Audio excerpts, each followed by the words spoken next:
పశ్చిమాసియాలో యుద్ధ జ్వాలలు ఆకాశాన్ని తాకుతున్నాయి. ఫిబ్రవరి 28 నుంచి అమెరికా ఇజ్రాయెల్ సంయుక్త దాడులతో ఇరాన్ చిగురుటాకులా వణికిపోతోంది. అణుకేంద్రాలు, కీలక మౌలిక సదుపాయాలు ధ్వంసమయ్యాయి. తాజాగా ఇరాన్ జాతీయ భద్రతా మండలి సెక్రటరీ అలీ లారిజానీని ఇజ్రాయెల్ హతమార్చడంతో యుద్ధం క్లైమాక్స్ కు చేరుకుంది. అమెరికా అధ్యక్షుడు ట్రంప్ హెచ్చరించినట్లుగా ఇరాన్ కు శాశ్వత నష్టం కలిగించడమే లక్ష్యంగా దాడులు కొనసాగుతున్నాయి. అయితే ఇరాన్ కూడా వెనక్కి తగ్గకుండా హర్మూజ్ జలసంధిని మూసివేయడంతో వివిధ దేశాలకు ఇంధన సరఫరా ఆగిపోయి ఇబ్బందులు ఎదురవుతున్నాయి.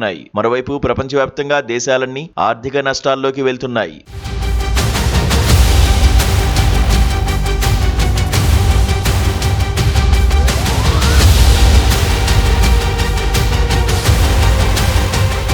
అయితే సరిగ్గా ఇరాన్ను ఉక్కిరిబిక్కిరి చేస్తున్న తరుణంలో అమెరికాకు అనూహ్యమైన ఎదురుదెబ్బ తగిలింది. ప్రపంచంలోనే అత్యంత శక్తివంతమైన అణుశక్తితో నడిచే యుద్ధ విమాన వాహక నౌక యుఎస్ఎస్ జెరాల్డ్ ఆర్ ఫోర్డ్ యుద్ధక్షేత్రం నుంచి వైదొలిగింది. మార్చి 12వ తేదీన ఈ నౌకలోని లాండ్రీ విభాగంలో భారీ అగ్ని ప్రమాదం చోటు చేసుకుంది. ఈ ప్రమాదంలో 2 సైలర్లు తీవ్రంగా గాయపడ్డారు. ప్రస్తుతం ఈ నౌక ఎర్ర సముద్రం మీదుగా గ్రీస్లోని నాటో స్థావరమైన సౌదబేకు మరమ్మతుల కోసం నెమ్మదిగా కదులుతోంది. అమెరికా గర్వకారణంగా భావించే ఈ నౌక ఇలా యుద్ధం మధ్యలో వెన్నుదిరగడం పెంటగాన్ ను ఆత్మరక్షణలో పడేసింది. అయితే ఈ ప్రమాదంపై పెంటగాన్ చెబుతున్న మాటలకు బయట జరుగుతున్న ప్రచారానికి అస్సలు పొంతనలేదు. పెంటగాన్ దీన్ని చిన్న ప్రమాదంగా చిత్రీకరించే ప్రయత్నం చేస్తుండగా అంతర్జాతీయ మీడియా సంచలన విషయాలను చెబుతోంది. ఈ అగ్ని ప్రమాదంలో ఏకంగా 600 మంది సిబ్బందికి సంబంధించిన నివాస ప్రాంతాలు, బెడ్లు పూర్తిగా కాలి బూడిదయ్యాయి. అంతకంటే షాకింగ్ విషయం ఏంటంటే ఈ మంటలు ఏకంగా 30 గంటల పాటు ఆగకుండా ఎగిసిపడ్డాయట.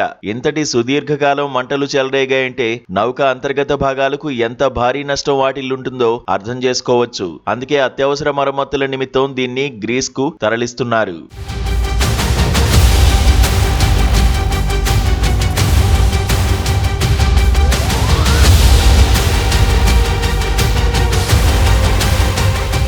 జెరాల్డ్ ఆర్ ఫోర్డ్ వైదొలిగిన దాంతో ఉన్న ఇతర యుద్ధ నౌకలు మాత్రం యుద్ధక్షేత్రంలోనే ఉన్నాయి. కానీ ప్రధాన క్యారియర్ లేకపోవడం అమెరికా వాయుసేన శక్తిని కొంతమేర తగ్గిస్తుంది. ఇటు ఇరాన్ ను సర్వనాశనం చేస్తామని ట్రంప్ శపథం చేస్తున్న వేళ అగ్రరాజ్యం తన అత్యంత ఖరీదైన యుద్ధ నౌకను కోల్పోవడం ఒక రకంగా ఇరాన్ కు ఊరటనిచ్చే అంశమే. యుద్ధం మరో 2 వారాలు కొనసాగుతుందని అంచనా వేస్తున్న తరుణంలో ఈ ప్రమాదం అమెరికా వ్యూహాలను మారుస్తుందా లేక మరింత కసిగా దాడులు చేస్తారా అన్నది వేచి చూడాలి.